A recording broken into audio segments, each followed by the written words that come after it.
Good evening, everyone. Next generation weather forecaster Joe Shock here, taking a look here at a Hurricane Irma, still a Category 2 hurricane. You can see here is the floater for it, and you can see the deep convection here. It looks like we went through another eye replacement cycle. You can see how the eye has filled in. But overall, a very, very healthy looking storm. You can see the great outflow around it. And again, Irma moving on that west-southwest track over the next couple days, and then we'll eventually begin the northward track again down the road.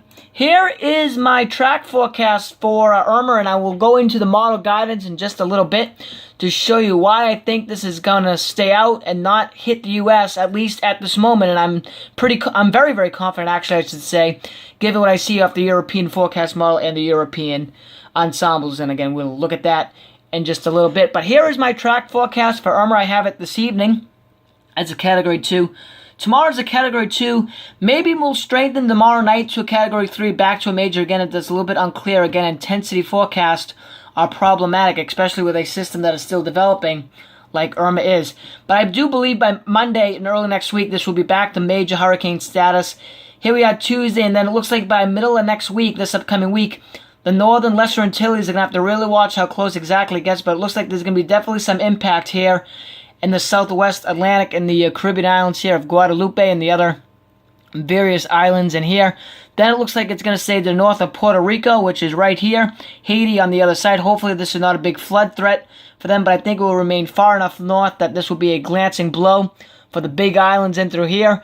And then by the time we get by the end of next week, and about a week from now, next weekend, I think this could be close. If not, I think it will be, if you will, a Category 5 hurricane. Believe it or not, all the modeling and its ensembles believe we're going to be dealing with maybe a 920 millibar hurricane, which is a Category 5, low-end Category 5, and it's going to be somewhere within here. I bring it to the east of the Bahamas, but this is going to be, I think, a major blow for somewhere in the Bahamas. Again, the exact intensity and the exact, if you will, width of hurricane force winds, how far out from the extend from the center will be obviously important to see exact impacts. But I think this is going to be an impactful event of some sort in the Bahamas by next week. And then here we are on Monday 9/11 to 9/13. Next Monday and Wednesday, we're talking over a week, almost a week and a half. I guess about a week and a half away. I think it's going to be off the southeast coast. I don't think it's going to come into the coast, but it will be in this area. I have shaded in red. I do believe it will be around the Category 4 hurricane at that point, but you can see my purple track.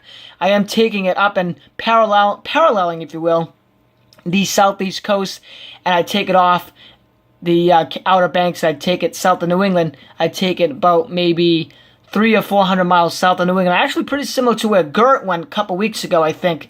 That will be a relatively good track at the moment. Here we go. Let me try to pull this in here. My forecast, other parameters here.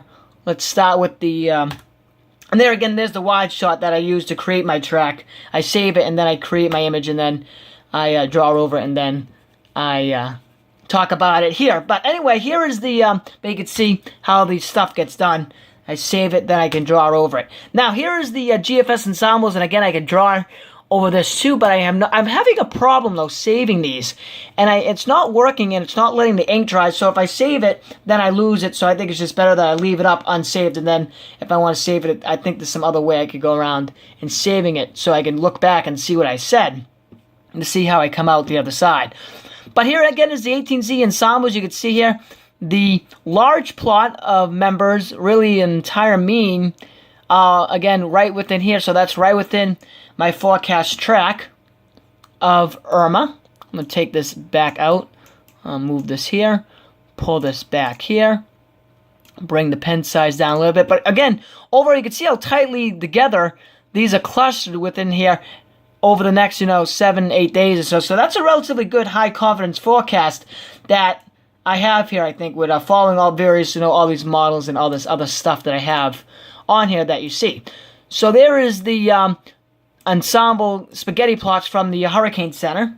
Here is the GFS ensembles, the 12Z. The 18Z is coming out now, and I just looked at the 18Z GFS, and it brings it into Delmarva Peninsula as a major hurricane. But here's the ensembles again. You can see here. Let me pull up my pen again.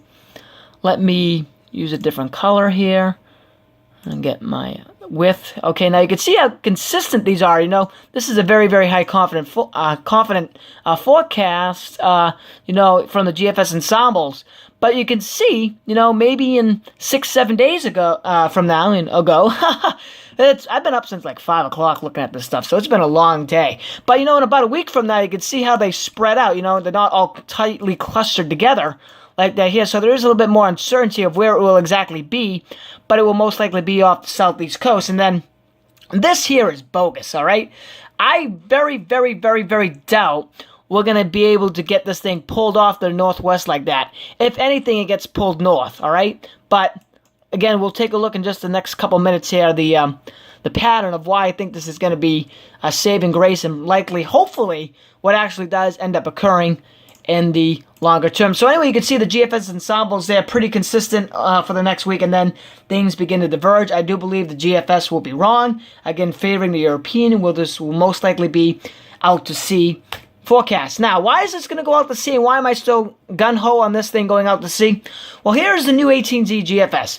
What I will say a week from now is all the global models agree on this large-scale trough that will be coming in.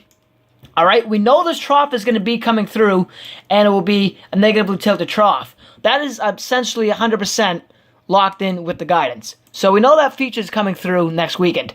But more or less will be the speed of where Irma is. This is next Saturday afternoon, the 9th of September. Here's where the newest GFS model has it, all right? You can see it.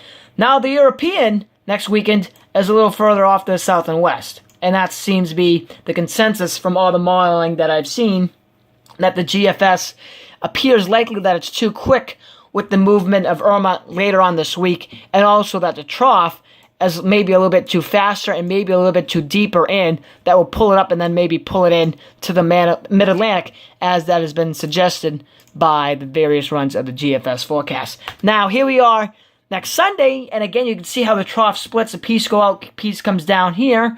Let me grab my pen. You can see how this piece gets like cut off. This piece comes down, splits. Happens, let's say Irma happens to be where the GFS has it. You can see how this will get pulled into the main flow and then obviously have a landfall here in the mid-Atlantic states. Again, I don't believe that will be the outcome. Again, seeing the European. Now, here is the European. You can see where it is next Sunday. Again, right where the GFS has it, or a little bit further off to the south and west. Hard to tell in this exact image, but you can see the difference here with the overall jet stream pattern.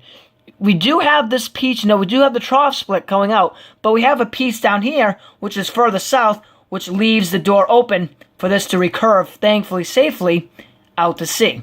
But that is going to be, it looks like, the main player, if you will, in our forecast track for Hurricane Irma.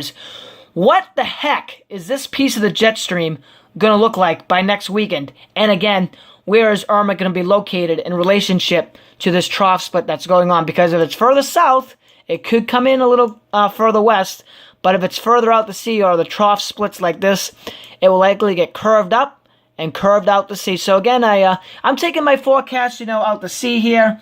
I'm sticking with this, what I like, from the ensembles, which I can't show on here. But overall, many of the members have this going out to sea at the moment, so I don't see any reason why I should go against the European mean, the ensemble mean of all 51 members, since the European ensembles have actually done quite well with the forecast of Irma so far. So we'll see what happens down the road, and stay tuned. That's it for now, and thank you for watching.